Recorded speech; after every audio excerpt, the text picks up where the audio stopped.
بسم اللہ الرحمن الرحیم۔ السلام علیکم۔ حضرت ابراہیم علیہ السلام کے بیٹے حضرت اسماعیل علیہ السلام کے 12 بیٹے تھے۔ ان کی نسل اس قدر ہوئی کہ مکہ مکرمہ میں نہ سما سکی اور پورے حجاز میں پھیل گئیں۔ ان کے ایک بیٹے کدار کی اولاد میں عدنان ہوئے۔ عدنان کے بیٹے موت اور پوتے کا نام نزار تھا۔ نزار کے 4 بیٹے تھے، ان میں سے ایک کا نام مزر تھا۔ مزر کی نسل سے قریش بن مالک پیدا ہوئے۔ قریش کی اولاد بہت ہوئی، ان کی اولاد مختلف قبیلوں میں بٹ گئی۔ ان کی اولاد سے کسی نے اقتدار حاصل کیا۔ کسی کے آگے 3 بیٹے ہوئے، ان میں سے ایک عبد مناف تھے جن کی اگلی نسل میں ہاشم پیدا ہوئے۔ ہاشم نے مدینہ کے ایک سردار کی لڑکی سے شادی کی، ان کے یہاں ایک لڑکا پیدا ہوا، اس کا نام شیبہ رکھا گیا۔ یہ پیدا ہی ہوا تھا کہ ہاشم کا انتقال ہو گیا۔ ان کے بھائی مطلب مکہ کے حاکم ہوئے۔ ہاشم کا بیٹا مدینہ منورہ میں پرورش پاتا رہا۔ جب مطلب کو معلوم ہو گیا کہ وہ جوان ہو گیا ہے تو بھتیجے کو لینے کے لیے خود مدینہ گئے۔ اسے لے کر مکہ مکرمہ پہنچے تو لوگوں نے خیال کیا یہ نوجوان ان کا غلام ہے۔ مطلب نے لوگوں کو بتایا یہ ہاشم کا بیٹا اور میرا بھتیجا ہے۔ اس کے باوجود لوگوں نے اسے مطلب کا غلام ہی کہنا شروع کر دیا۔ اس طرح شیبہ کو عبد المطلب کہا جانے لگا۔ انہیں عبد المطلب کے یہاں ابو طالب، حمزہ، عباس، عبداللہ، ابو لہب، حارث، زبیر، زرار اور عبد الرحمن پیدا ہوئے۔ ان کے بیٹے عبداللہ سے ہمارے نبی حضرت محمد صلی اللہ علیہ وسلم پیدا ہوئے۔ عبد المطلب کے تمام بیٹوں میں حضرت عبداللہ سب سے زیادہ خوبصورت اور سب سے زیادہ پاک دامن تھے۔ عبد المطلب کو خواب میں زمزم کا کنواں کھودنے کا حکم دیا گیا، یعنی حضرت اسماعیل علیہ السلام کے کنویں کو۔ اس کنویں کو قبیلہ جرہم کے سردار مزاز نے پاٹ لیا تھا۔ قبیلہ جرہم کے لوگ اس زمانے میں مکہ کے سردار تھے، بیت اللہ کے نگران تھے۔ انہوں نے بیت اللہ کی بے حرمتی شروع کر دی۔ ان کا سردار مزاز بن عمرو تھا، وہ اچھا آدمی تھا۔ اس نے اپنے قبیلے کو سمجھایا کہ بیت اللہ کی بے حرمتی نہ کرو، مگر ان پر اثر نہ ہوا۔ جب مزاج نے دیکھا کہ ان پر کوئی اثر نہ ہوتا تو قوم کو اس کے حال پر چھوڑ کر وہاں سے جانے کا فیصلہ کیا۔ اس نے تمام مال و دولت، تلواریں وغیرہ خانہ کعبہ سے نکال کر زمزم کے کنویں میں ڈال دی اور مٹی سے اس کو پھاڑ دیا۔ کنواں اس سے پہلے ہی خشک ہو چکا تھا، اب اس کا نام و نشان مٹ گیا۔ مدتوں یہ کنواں بند پڑا رہا۔ اس کے بعد بنو خزاعہ نے بنو جرہم کو وہاں سے مار بھگایا۔ بنو خزاعہ اور کسی کی سرداری کا زمانہ اسی حالت میں گزرا، کنواں بند رہا، یہاں تک کہ کسی کے بعد عبد المطلب کا زمانہ آ گیا۔ انہوں نے خواب دیکھا۔ خواب میں انہیں زمزم کے کنویں کی جگہ دکھائی گئی اور اس کے کھودنے کا حکم دیا گیا۔ حضرت علی رضی اللہ تعالیٰ عنہ سے روایت ہے کہ عبد المطلب نے بتایا، میں حجر اسود کے مقام پر سو رہا تھا کہ میرے پاس ایک آنے والا آیا۔ اس نے مجھ سے کہا طیبہ کو کھودو۔ میں نے اسے پوچھا طیبہ کیا ہے، مگر وہ کچھ بتائے بغیر چلا گیا۔ دوسری طرف رات بھر خواب میں وہی شخص آیا، کہنے لگا براہ کو کودو۔ میں نے پوچھا براہ کیا ہے، وہ کچھ بتائے بغیر چلے گیا۔ تیسری رات میں اپنے بستر پر سو رہا تھا کہ پھر وہ شخص خواب میں آیا۔ اس نے کہا مجنونہ کودو۔ میں نے پوچھا مجنونہ کیا ہے، وہ بتائے بغیر چلا گیا۔ اس سے اگلی رات پھر بستر پر سو رہا تھا کہ وہی شخص پھر آیا اور بولا زمزم کودو۔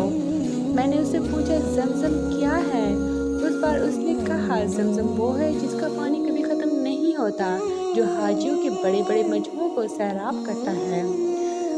عبد المطلب کہتے ہیں میں نے اس سے پوچھا یہ کنواں کس جگہ ہے، اس نے بتایا جہاں گندگی اور خون پڑا ہے اور کوا ڈھونگے مار رہا ہے۔ دوسرے دن عبد المطلب اپنے بیٹے حارث کے ساتھ وہاں گئے۔ اس وقت ان کے یہاں یہی ایک لڑکا تھا۔ انہوں نے دیکھا وہاں گندگی اور خون پڑا تھا اور ایک کوا ڈھونگے مار رہا تھا۔ اس جگہ کے دونوں طرف بت موجود تھے اور یہ گندگی اور خون دراصل ان بتوں پر قربان کیے جانے والے جانوروں کا تھا۔ پوری نشانی مل گئی تو عبد المطلب کدال لے آئے اور کھدائی کے لیے تیار ہو گئے، لیکن اس وقت قریش وہاں پہنچے۔ انہوں نے کہا اللہ کی قسم ہم تمہیں یہاں کھدائی نہیں کرنے دیں گے، تم ہمارے ان